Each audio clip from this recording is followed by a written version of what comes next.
Bismillahirrahmanirrahim. Assalamualaikum warahmatullahi wabarakatuh. Perkenalkan, nama saya Nurbaiti dari Prodi PGSD semester 7. NIM saya 0501181009. Saya dari Universitas Nahdlatul Ulama Cirebon. Saya di sini ingin menjelaskan tentang karakter building. Contohnya. Baik, untuk mempersingkat waktu, saya akan menjelaskan materi tentang karakter building. Contohnya, secara langsung atau tidak langsung, kualitas sumber daya manusia itu mempunyai peran yang paling utama dan sangat menentukan dalam pembangunan ekonomi. Indikator kualitas sumber daya manusia itu dapat berupa tingkatan pendidikan dan tingkat kesehatan. Bagi negara-negara berkembang seperti Indonesia, untuk memacu pertumbuhan ekonomi diperlukannya sumber daya manusia yang berkualitas dan berkarakter. Namun tingginya kualitas sumber daya manusia tidak dapat diukur dengan angka-angka semata, tetapi dapat dilihat dari bagaimana prosesnya dan apa yang dihasilkannya. Prosesnya adalah dengan menggunakan cara-cara terpuji atau tercela, sedangkan hasilnya manusia itu menjadikan manusia yang berkarakter, baik atau tidak, dapat memenuhi kebutuhannya atau tidak. Karakter bangsa merupakan aspek penting dari kualitas sumber daya manusia karena kualitas karakter bangsa menentukan kemajuan suatu bangsa. Karakter yang berkualitas perlu dibentuk dan dibina dari sejak dini. Bagaimanakah cara membangun karakter bangsa ini? Menurut Kamus Besar Bahasa Indonesia atau KBBI, karakter memiliki arti yang pertama adalah sifat-sifat kewajiban, akhlak atau budi pekerti yang membedakan seseorang dengan yang lain. Yang kedua adalah karakter juga bisa bermakna huruf. Pengertian karakter menurut Pusat Bahasa Dekdiknas adalah bawaan, hati, jiwa, kepribadian, budi pekerti, dan lain-lain.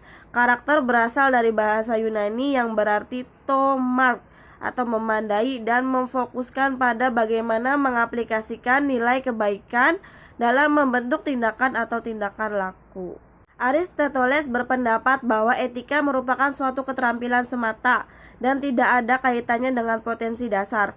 Kepribadian merupakan hasil dari latihan dan pengajaran. Artinya, seseorang yang berlatih dan belajar untuk membuat baik akan menjadi seseorang yang bermoral.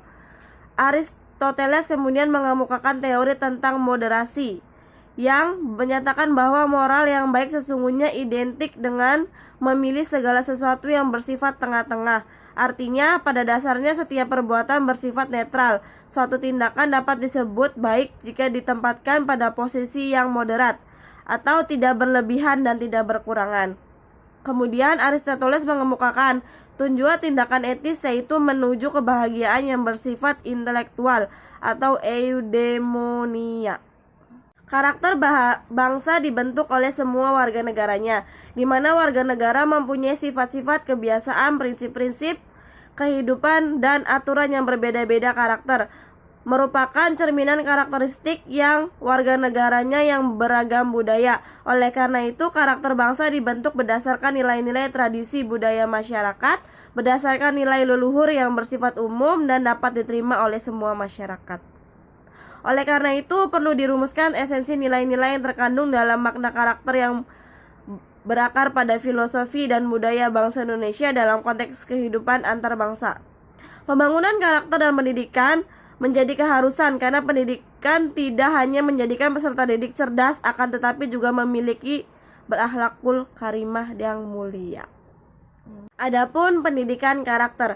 Pendidikan karakter adalah usaha sadar dan terencana untuk mewujudkan suatu belajar dan proses pembelajaran agar peserta didik secara aktif mengembangkan potensi dirinya untuk memiliki kekuatan spiritual, keagamaan, pengendalian diri, kepribadian, kecerdasan, akhlak mulia, serta keterampilan yang diperlukan dirinya dan masyarakat. Pendidikan adalah pembentukan hati nurani. Pendidikan adalah proses pembentukan diri dan penentuan diri secara etis sesuai dengan hati nurani.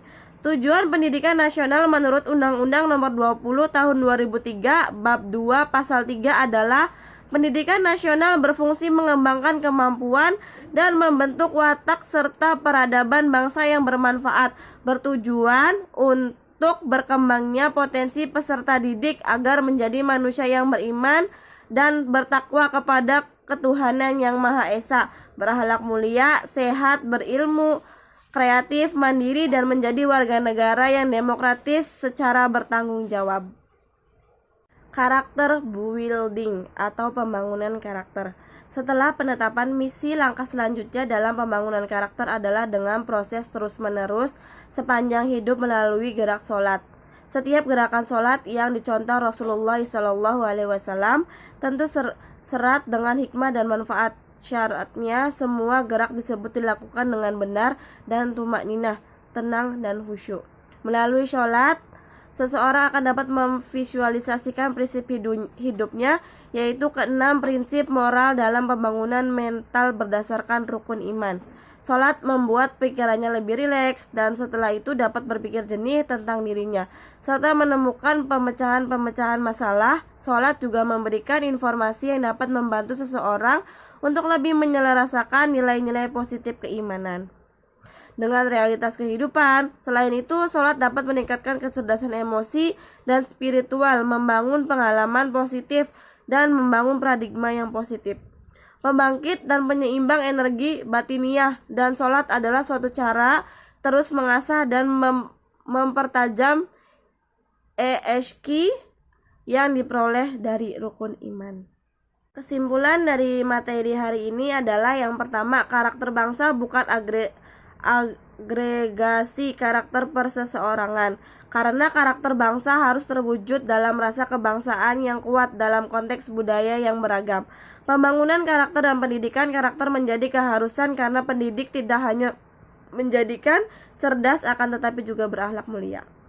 Yang kedua adalah pendidikan karakter merupakan sebuah proses untuk membentuk penumbuhan, pengembangan, dan mendewasakan kepribadian menjadi pribadi yang bijaksana dan bertanggung jawab melalui kebiasaan pemikiran hati dan tindakan secara berkesinambungan yang hasilnya dapat dilihat dalam tindakan nyata sehari-hari. Cukup sekian yang bisa saya sampaikan pada materi hari ini. Kurang lebihnya mohon maaf. Wabillahi taufik wal hidayah. Wassalamualaikum warahmatullahi wabarakatuh.